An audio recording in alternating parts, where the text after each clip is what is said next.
Le repas kabbalistique.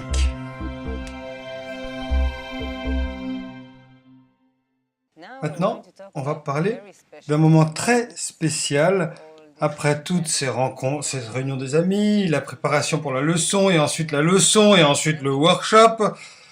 Je commence à avoir faim. Et il y a quelque chose de très spécial qui se passe dans les congrès, c'est que les gens ont plus faim que d'habitude. Ouais. Donc, d'abord, qu'est-ce que c'est la Séouda, le mot, le repas? Qu'est-ce que c'est en fait? Les gens s'assoient, on a la nourriture normale, tout va bien. Et qu'est-ce qu'il y a de plus qu'on veut arriver? Alors, il y a un effet de Shimon, il était manager de très gros congrès, c'est-à-dire de milliers et milliers de personnes, et parfois seulement cette opération de préparer le repas pour tout le monde, des milliers de personnes, de mettre tout sur la table, et tant de préparation, et puis chacun travaille très activement, tu sais, et en fait, arrive le moment du repas, et ensuite Shimon va nous en parler. Non, parce que tu sais, vous connaissez pas Shimon, je veux vraiment que vous le connaissiez. Tout d'abord, je pense, avant qu'on s'assoie et qu'on mange, on doit savoir qu'il y a beaucoup d'amis, avec beaucoup d'intention, d'amour, ils sont investis dans la préparation du repas. Donc laver les légumes, couper la viande, et les gens qui arrivent là-bas, ils sont là pour être sûr qu'il ait lieu. Donc ils font tous ces efforts. C'est pour ça qu'ils ont préparé le repas. Et donc juste avec ça, il y a tellement de choses que les amis ont donné aux amis. On le voit déjà sur la table. Donc déjà quand on arrive au congrès, la réunion des amis, les workshops, la leçon, les questions, ce par quoi on passe. Combien de situations, des hauts, des bas, tout ce processus par lequel on passe. Et maintenant, on s'assoit tous ensemble.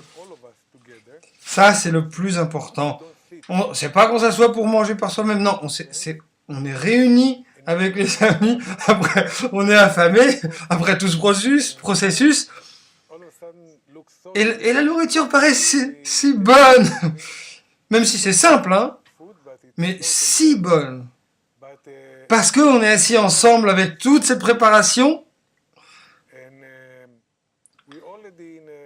Et on est tous dans un espèce d'humeur spirituelle. C'est pas qu'on s'assoit pour manger, on s'assoit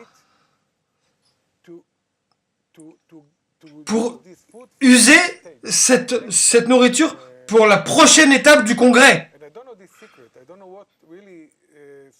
Si spécifiquement dans les repas, c'est pour ça que je me demande comment ça se fait qu'on s'assoit ensemble, on dit des lechaïm, on se bénit les uns les autres, on chante ensemble. Et ce qui est spécial de s'asseoir et de manger ensemble,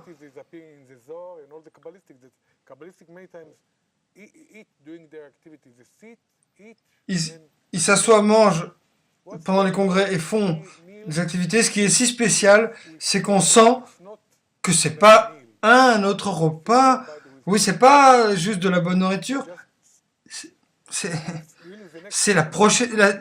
déjà la prochaine étape du congrès, de se réunir, de mettre cette nourriture dans nos corps. C'est comme on a une autre étape de se réunir. On met quelque chose en plus dans notre union. Mais c'est ça qu'on discutait. Tu sais l'histoire du propriétaire et de l'invité.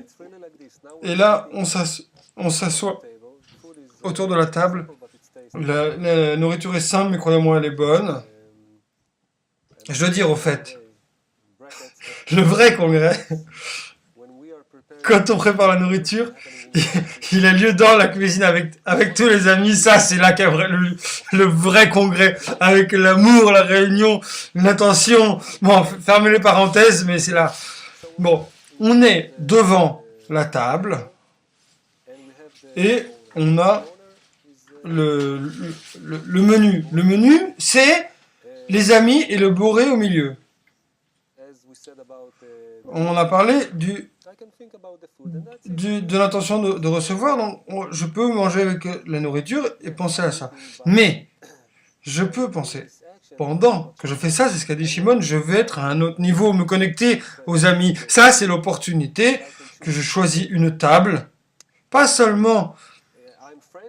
Oui, je suis avec des Français, donc je m'assois qu'avec des Français, ça c'est confortable, mais bien sûr, il y a une langue, et je voudrais connaître de nouveaux amis, de vraiment se connecter à des points dans le cœur. Donc on s'assoit ensemble, et même si, tu sais, on se regarde un peu les uns les autres juste pour faire salut, skol, lechaim, quoi qu'il en soit, bring d'ici, ensemble, et avec ma plus complète intention, je veux remplir les amis, prendre soin de quoi ils ont besoin à la table. Le repas, c'est pas juste un événement en mâche de la nourriture, c'est un événement qui est plein d'esprit. Tous les amis qui brûlent, qui veulent partager leur expérience du jour, qui veulent dire aux amis, ça c'est ce qu'on appelle un lechaim. Un lechaim, comme tu sais, en hébreu, ça veut dire à la vie. Pour le bien de la continuité de la vie. Quelle vie? La vie spirituelle. Donc c'est comme ça. Les amis vont sur la scène, au endroit où il y a le microphone, et là, ils veulent, juste comme dans la réunion des amis, ils veulent augmenter la réunion du but, parler de ce parcours à la traversée, m'aider à me situer au-dessus de mes pensées égoïstes. Et oui, et tout à coup, il y a au-dessus du sol, il y a Rav aussi qui s'assoit avec nous et qui mange, et on peut lui poser des questions aussi pendant le repas. Et une chose aussi importante, c'est on chante aussi, comme à la fin de la leçon, la Yeshiva Traverim, la réunion des amis, et c'est un état d'esprit très élevé. C'est pas qu'on chante plus fort que l'autre, on chante anonymement, tous ensemble, avec l'intention de se connecter. Donc le repas devient tout un événement de connexion. Oui, le plan c'est juste la nourriture, oui, je veux d'autres patates, oui, je sers du vin aux amis, mais ça c'est juste le niveau de base. C'est ce qui compte, notre intention de se connecter plus et plus et plus. Donc, dans le contexte, la réunion des amis, toutes les activités en fait, la préparation, les workshops, les repas, tout ça c'est une réunion des amis. On se prépare. On a vu les Yeshiva Traverim, c'est la préparation pour la leçon, et la préparation pour la leçon qui nous prépare pour le repas. Et pour les repas, en fait, on passe de préparation en préparation et tout à coup, on se rend compte que chaque chose est vraiment le pouvoir de l'unité, de se réunir. Et c'est pour ça que la réunion des amis, c'est ça pour chaque activité. C'est comme un crescendo, une intensité d'émotion. C'est pas les événements qui sont des montées des descentes. Non, ça monte d'une façon linéaire, qui va toujours vers le haut. Quand tu sens que, waouh, je n'ai pas d'endroit pour ajouter plus. Et là, tu sens que ton ego, ton récipient est grandi, et tu passes au prochain événement, et tu dois le remplir. Et là, et encore. Et tout ce congrès est comme un sentiment que les amis, que tu te sens, tu montes à 1 kilomètre au-dessus du sol. Et vraiment, c'est, comme dit Shimon, juste venez et sentez.